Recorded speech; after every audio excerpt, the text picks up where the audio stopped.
Hello and welcome to Tucker Games match preview of West Ham United against AEK Larnaca in the Europa Conference League. The Hammers holding a healthy 2-0 lead after their first leg, 90 minutes away from the quarter-finals. Gonzo, Larnaca last week. What's your thoughts on them now? I think they're a blunt weapon, basically. I think they clearly got some relatively decent tactical acumen about them. They sort of highlighted the areas to attack, which is the area everyone's going to attack now, which is basically attack the space that Tilo Kehrer vacates. I thought they did that was the tactic. That's what they did. I thought as a result of that, they forced a number of corners from there. Very blunt. They didn't appear to have a striker of any note, really. I've forgotten the team. We played a team in the group stage. Might have even been our first game in the group stage this season. And they had a striker. They brought him on as a substitute. Might have been a Portuguese striker or something like that. And immediately he came on and he was very good. And he caused us problems. I remember got in between Declan Rice and Dawson at the time or something like that. And just caused us problems. They didn't appear to have a decent forward. I think their best player was, I can't remember his name, Trikovic or something like that. He scored a hat-trick for them in the league game before. He only came on as a sub against us, but 35-year-old player who's in the autumn of his career, let's probably put it that way. I think they're relatively easy to get at. They're a poor team, Geo, truth be known. So yeah, I wasn't overly impressed with them. But what can you say, mate? They're put together on a shoestring budget. I think they've done remarkably well to get into European competition, and good luck to them, I've got a little story for you about Larnaca. I'll get to that in just a second, but I'll be honest with you. They were nowhere as good as I was expecting last week. I wasn't expecting Barcelona or anything, but I thought they'd cause us a little bit more problems than they actually did. In all honesty, they were crap. Yeah. And like you said, that's just the level they're at. They're doing their best, probably. They're doing quite well domestically. They're having a campaign. That's nothing about what they do in Cyprus, but in this competition, it's just a step too far for them, really. They weren't really good. They barely laid a glove on us all night. I know they had 14 corners, but I think sometimes statistics can be a bit misleading. And when I seen people last week say, but listen, by the way, I thought we were rubbish as well, but we still won 2-0. We were that poor and still won 2-0. That shows you, I think, how poor Larnaca were. But that corner statistic was, I think, in my opinion, was completely blown up at the weekend against Aston Villa. We had 12 corners against Aston Villa today too. So if you're going to say, well, West Ham were crap because Larnaca had 14, well, you've got to say then we were better than Aston Villa. I don't believe that, by the way. I just think the theory, if you can have it for one game, you've got to have it going forward. I thought Larnaca were rubbish. I thought it was very easy for us. They had a lot of huff and puff. They tried their best, and it still wasn't enough to barely test Areola. A lot of our players cruised through that game. A couple of decent performances, but that was it. We didn't even get out of second gear, and we won 2-0. It was a very poor game last weekend. It wasn't very enjoyable. It was quite boring, and it's what you would call a professional performance. But that's what we had to do. We had to turn up, get the job done with little worries, and that's exactly what we did. And it'll be the same again on Thursday, because of just make sure we get to that quarterfinal draw. No scares. We can't go a goal down because that'll just get everybody a bit jittery. It'll give them all the motivation they need to keep on going at us. We need to get the first goal. And if we do get the first goal on Thursday, it just kills the tie completely. And spoiler alert, I think we will. I just, when I spoke to Stell, he named a couple of players from Larnaca. The one he picked out was Farage. He was on the bench and just thought, well, is that the attitude of their manager? He was almost a bit too worried. Do you know what we always say about West Ham? What Moyes does sometimes poorly is he plays the badge, not the team. I felt Larnaca did that a little bit. I felt they thought, West Ham penalty team, right, let's just go a bit more defensive. Actually, we were probably there to have a go at, and they didn't. They were rubbish, Gonzo. Anyway, do you want a story? Please, I love one, Stell sent me an article this morning from Larnaca played last night, Monday night. They lost 1-0. They had a player sent off in like the 5th minute or something, too. And then a player from each team got sent off in the 98th minute. So I can only imagine there was a bit of a scuffle after the game or something. But he sent me an article about Larnaca this morning. And last night after the game, the technical director of Larnaca assaulted the fourth official. Oh, wow. Well, so, maybe not a blunt weapon then, as I said. No. And so... Mark Noble better behave himself. Yeah.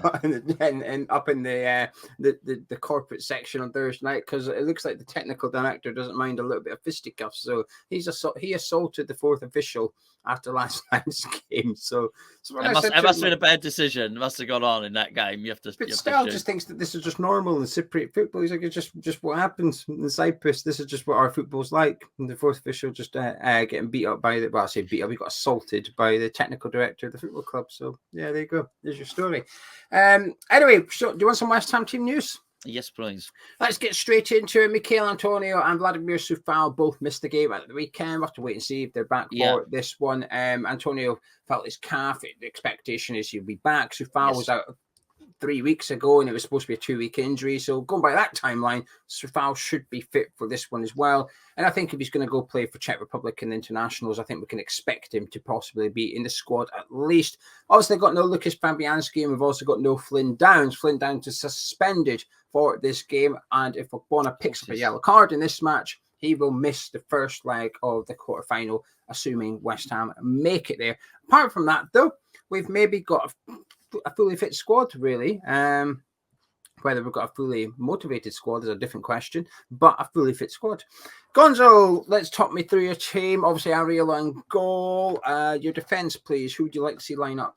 You've just ruined my team with the Flynn Downs news, which I should have known because I mentioned it when he got the card in the game anyway. And I criticised David Moyes for not understanding it. I did know, I just forgotten when I've written down my team.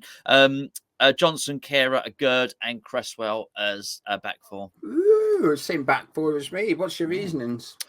I'm not sure on Coufal, and I think even I'm not sure, I probably wouldn't play him anyway. Zuma's fine. Zuma's fine, and he's at the moment he's not broken. He found form straight away, as we know, when he comes back in. So that's absolutely fine. I don't think they really trouble us. I think you can play Kehrer in there, which is good. I think what you said about Ogbonna is reason enough not to play him in there. Actually, there's no point in him picking up the card. It'd be nice to have someone in reserve if need be. Gerds, well, why not? And Cresswell probably needs the game time just in case we need to call on him, Geo. I would prefer that Cresswell doesn't really feature much for the remainder of the season in the Premier League and in the games that matter in this competition. But you never know. You get an injury, you might have to call on him. You don't want him completely devoid of any match fitness. So I'd get Cresswell playing in this one.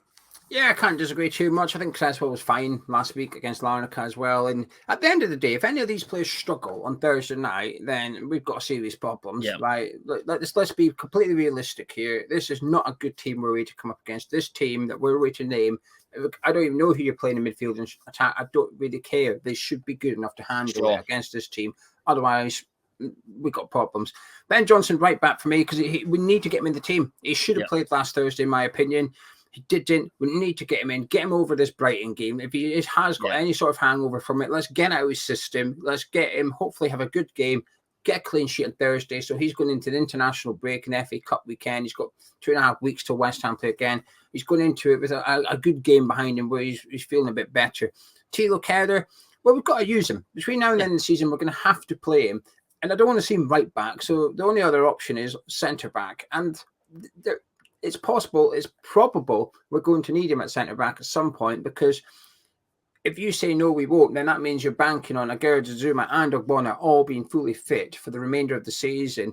And I think the probability of that's quite low, especially just Zuma himself. So I think Kehrer, he needs a position. I think that position is centre back, so I'd play him there.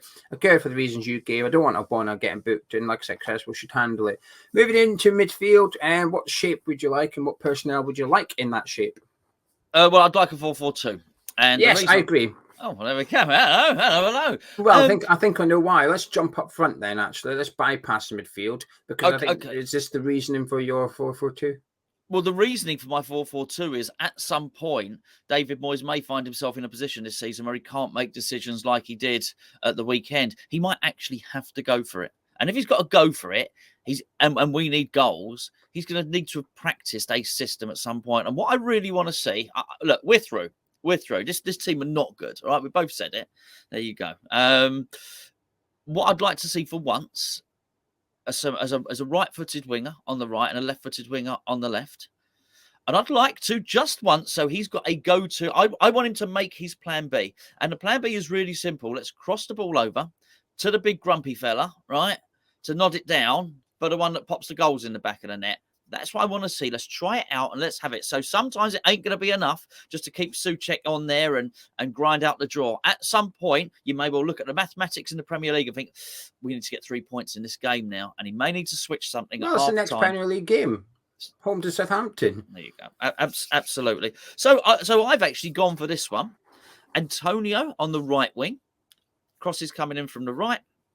I know what Ben Rama can do. I don't need Ben Rama's not playing. Don't need to. I think he's been really good. All right. Bowen's not playing. Don't need to. I think they were both absolutely fine. Have a rest. Not only can they have 2.5 weeks rest, right? They can have 3 weeks rest, right? Good luck to them. Off you go, lads. Right. Antonio on the right, Scamacca and Ings in the middle, and Cornet on the left. Similar. Scamacca and Ings up front is a must for me in this one. It's time to have a look at them, see if there is any chemistry, see if they can play together. Hopefully get at least one of them scoring on Thursday night as well. Was there an element of Moyes tempted against Aston Villa to do this? I don't think so, because Cornet came on before Scamacca, but there might have been a period where he thought maybe put Scamacca up front alongside Cornet or something. But he was certainly deliberating doing something with Scamacca, and then decided not to for whatever reason, whether he felt that actually that's a bit risky, we might concede a goal, or he wasn't confident in Scamacca going up, or he didn't want to take Ben Rama off and move Cornet over, which is would have happened if he put Scamacca on. It was going to be for Ben Rama, and Cornet would have went out to the left and Scamacca through the middle. So let's get rid of some of the doubts, which is playing Scamacca and Ings together in this one. And also, I know you said we're through, and I think we should be, but there is an element of it could go wrong. Well, let's play a team here that ensures it doesn't go wrong. I think Scamacca and Ings up front is more than enough to make sure we can score a couple of goals on Thursday night. Plus, there will be West Ham fans there, and there's not going to be many. It looks like the ground's going to be half empty. But that lot are turning up at a tie with very little to play for. Let's give them a bit of entertainment. And I think if you were outside the ground or you're going into the ground and you hear Scamacca and Ings are up front together, you're going to think, hello, I'm looking forward to this all of a sudden. They have to play. Ings needs a partner. Okay, we've known this before he came to West Ham. He played against Nottingham Forest without one, scored 2. We thought, okay, maybe we'll get away with this. Well, the 2 games after that now with Brighton and Aston Villa would suggest actually no, he does need a partner. So that's going to cause Moyes problems for the Southampton game, because either you play Ings up front and you're going to have to shuffle something, or you don't play Ings or whatever. But if the solution is to play Ings, this is probably the guy you're going to play next to him. So let's have a look at it on Thursday. It's a bit of a no-brainer for me. I've gone Cornet on the left as well. It's important. It looked sharp last week. Let's get him out on the left, which is where Moyes suggested he's seen him playing. So let's put him there. I've gone Fornals on the right. Now, I know he's not a right midfielder, and I know he played there last week and he was ineffective. And I am putting a square peg in a round hole here, but it is because he needs match time, and that is the last position in my 11, really, that's sort of vacant, and Fornals is occupying it. Into the middle of the pitch then, who have you gone with? Well, I'd actually play. I would have played. If Downs had been fit, I would have played Downs to rest Rice, because Rice is going to go and play some football with England. That being said, I'll take England to play, and I haven't even bloody checked. Yes, and the Southgate names his team on Thursday. Okay. So I mean, I thought Downs and Lanzini to be in there. I think to play Fornals and Lanzini's probably not. It's probably not the thing to do, in which case. So I'd probably go Rice and Lanzini in midfield for this one. Yeah, I've done the same. I think Lanzini was sharp against Larnaca, and there was a disappointment that he didn't come on the pitch. If Paqueta had to go off, perhaps there was a feeling that maybe Lanzini should have been the one that came on. Yeah. Well, here's another chance for Lanzini just to show actually it's an opportunity for Lanzini to get above Fornals in the pecking order, essentially. So that comes Southampton. If we're going to do a substitution, Lanzini is now ahead of Fornals. I'm going on Gaffer, not him. Leave him out for this one. And I agree with you. It's got to be Declan Rice. We need to field a strong team on Thursday. While we should be through, if we go 1-0 up, then we can start making subs. And I hope there is a couple of youngsters on the bench as well that come on and get some minutes and stuff. There's 1 or 2 players I probably wouldn't even bother having on the bench, and just not because they're poor or anything, just don't need them. Like Lucas Paqueta, I'd say unless we go 2-0 down, which is unlikely, but even then, I'll still have Antonio wherever. I'd try and make it so there's at least 2 or 3 youngsters on that bench on Thursday. So if we are 2-0 up, 4-0 up on the tie, we can bring them on and give them a game, and it'll be a nice occasion for them, but also the fans that are there. This is what we want to see.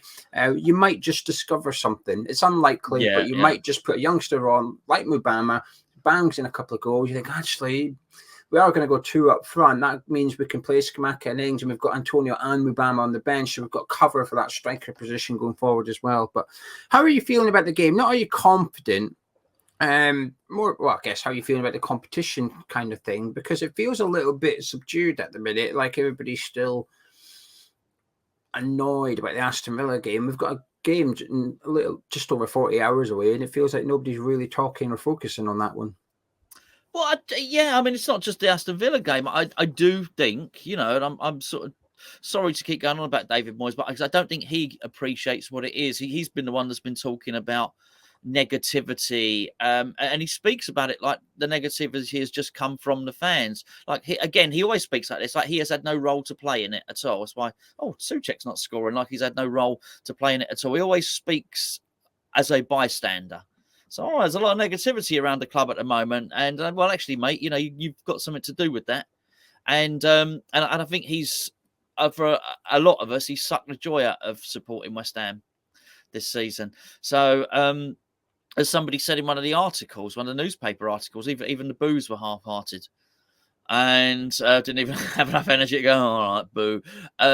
He has created an apathetic atmosphere, and unfortunately, it's that coupled with, and I do absolutely know there are people at the club who are surprised at the lack of uptake in the tickets, and so that coupled with the fact that we're through, the football's crap. And we don't attack. We got midfielders who making 9 passes in a game and stuff like that. The football itself is not enticing enough to get people out. Let's be fair. Times are hard. Electricity bills are bloody expensive. The football's not enough to get you off your sofa. Well, certainly not 60,000 people off their sofa anyway. There's loads of train strikes as well. I know some have been cancelled, but there's still loads of train strikes. Well, yeah, there you go. So it's going to be a hassle. Replacement bus service, driving in, all the rest of it. If you're driving in, you're probably going to have to, pay whatever the congestion charge or whatever the emission charge or whatever the thing is.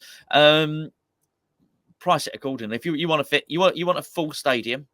If you do want a full stadium, sell the tickets at £5. It's because the club messed up though. The club, like as season ticket holders, we got our email. I don't know when it was. Was it January or something? It was ages ago. We got it. It's in buy your seat for the European game. We didn't even know who we were playing. Buy your seat.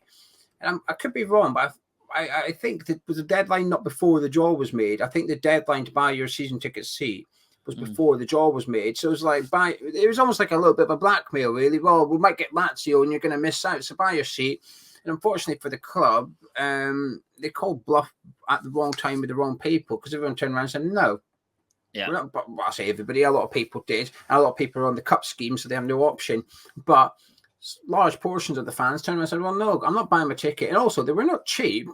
They're like from 40 quid. I know they've reduced them now, but at the time, it was like 40 quid was like the cheapest one. So a lot of money for people. And also, there's a lot of games this season. There's already been 3 group games. There is a lot of home games. There's still a lot of home games to go. And this is off the back of European football last season, where there was 1, 2, 3, 4, 5, 6, 6 home games in European football, and we had a playoff this season as well. So there's been loads of home games additionally, and on top of the league games. So the club basically blackmailed you and said, "Well, get your ticket, or you might miss out." And everyone said, "Well, I might miss out then." The draw was made, Larnaca, and the club have gone, "Oh bugger," because now that's not going to sell. We're holding a 2-0 lead. They've had to reduce the prices of Band 5 and Band 4 tickets and refund season ticket holders that previously purchased them through the blackmail email. And it's just a shambles. I've seen some fans saying, well, why don't you just knock all the prices down and just fill the stadium up. They haven't done it. They don't want to do it. They could do any number of things. They could, those people that may be paid high early at the start, give them some club cash, give them some money off next season's ticket or something. There's any number of things they can do. But let's be fair, they can't complain. Fans aren't turning up. If they're overcharging the fans and the manager keeps on taking digs and insulting the fans, and they say, "Hey, why has everyone not turned up?" But it's also this. I know we're going off a massive tangent here. But it's a short preview because of the lack of opponent, but. It's also the stadium as well. What are you laughing at? Isn't it? Lack of opponent. Well, it is. We don't know anything about Larnaca. No. I know what you meant. It's just a funny turn of phrase. This season, they erected a flipping wall between the away fans and the home fans, and then the manager's complaining there's a lack of atmosphere. Well, tell your owners to get to grips with the stadium and get a wall taken down. That the weekend against Aston Villa, the stewards were going in among the standing areas again, telling people to sit down. Now, in fairness to the steward, he did it half-arse with a smile on his face because I think he could tell there's no chance of this happening. So he was doing a tick box exercise. Oh, would you mind sitting down? And just said, I know you're not. Nobody fight me. I don't want to fight. I'm just doing my job. And obviously nobody. But the thing is, on one hand, people from the club are saying we need better atmosphere. The sport's not good. On the other hand, the stadium are going, let's ruin the atmosphere as much as we can. Let's make it miserable for the West Ham fans. There is a correlation. In that article you talked about, it was by Matt Law, and he said when the 6 minutes went up and when the boom went up, it was only half-hearted. But he also said when the 6 minutes went up, Goodson Park at Ellen Road, there'd be a roar. Come on, 6 minutes at London Stadium. 6 minutes went up, and all you could hear was clattering of seats as more people left. But anyway, that's the state of the club at the minute. Football's not enjoyable. The stadium's not enjoyable. So when you combine the two, well, it's a recipe for disaster, really. So and the people at the top, even though everything you say is accurate, the people at the top aren't hearing it. The people at the top are saying no, like that. That's what they're doing. So well, they can't because of all the clattering of the seats. that's right. Are you confident for this one? Yeah, absolutely. Yeah, for sure. You kind of have to be, don't you? Yeah. There's a little bit of like West Hamitis in me that makes me a little bit nervous and a bit worried. And we are playing terrible. But last Thursday, let's be honest, we were not good last Thursday. We did not play fantastically. We were bang average at the very best and scored 2 goals. And it was 2 really good. One fantastically individual goal from Antonio and another really good goal with the Ben Rama and Antonio link up for the header. But we cruised through the evening. And the difference is we start this tie 2-0 up technically. So if they've got any, there's a possibility that they might not field their first 11 and try and focus on domestic campaign because they can still win the league. Well, they've gone into this breakaway thing. Yeah. They've gone into this breakaway top 6 league playoff thing, which actually sounds quite entertaining. I quite like it, to be honest with you. It's a similar thing to the Premier League rugby, and the Scottish Premiership. Oh, really? Oh, I didn't know that. So, it keeps things interesting. My point being, this is a big deal for them, So they've got a chance of winning their league, and they're now in the sort of whatever the round robin section, last section of the league, where the playoff section, whatever they want to call it. They're already 2-0 down. They've probably got bigger fish to fry. So I wouldn't blame them for not being particularly motivated to come over here and give it their best shot, and wrapping maybe their 2 or 3 best players in cotton wool. So I wouldn't imagine it would be a tough game. They've got nothing to lose, though. I guess that's what makes them a bit more dangerous. Last week it was 0-0. They could have lost, which they did, but for Thursday they might as well throw the kitchen sink at us from the first minute because 2-0, 5-0, what's the difference? You're out. You might as well give it everything you've got. And if they score early, if they score first, it will get a little bit jittery. Their tails will go up and stuff. But I think even that is a big if. What's your final words and your score prediction, please? I'd just get through to the next round. I'd normally in these situations say, let's get some confidence into the team and let's do this. I don't think any of that matters. I really don't. There's such a big gap between it. I also think it's it would make no impact on the team's morale at all because I think mentally the team have already checked into the next round. So I don't think they're going to suddenly get, oh, yeah, great, we're in the quarterfinals. They probably think that anyway. So I would really lower my expectations, and that is let's not get anybody injured for this game. Let's just get through, People can go away and have their break. Again, I would normally be saying stuff, it's a chance for David Moyes to work on some new tactics and we can come back against Southampton attack. We won't. So, let's just get out of this and without any injuries, and let's just try and get, to the end of the season without the total collapse of our football club. That would be good. I'm looking forward to it, actually. I think it's a nice... I was looking forward to last Thursday as well, because it's a nice break from the Premier League, which is a lot of pressure at the minute, and it's quite gloomy too, for understandable reasons. So this is a nice distraction, if you want to call it that. And I want to see some big performances from players. I want to see a little bit of... the players we've just named, like Scamacca? I want to see something from Scamacca. I want Scamacca to go out there and say, I'm going to show everyone, but actually I'm going to bang in a hat-trick tonight and stick 2 fingers up to that man in the dugout and show the fans that actually I am committed to West Ham. I want to play here.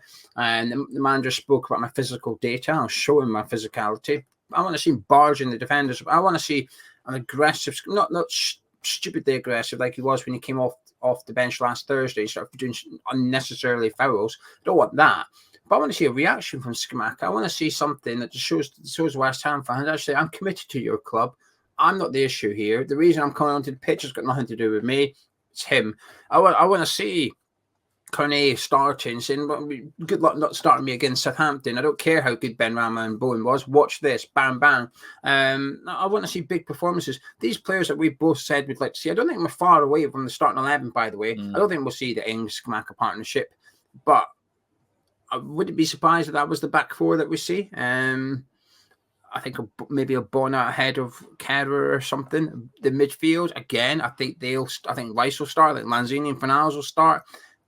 Ings-Scamacca, depends on the availability of Antonio. Yeah. But the point is, we're going to be playing Premier League players. 9 of them perhaps didn't start against Aston Villa. I want to see a reaction from them, actually, that basically says, start me against Southampton, please.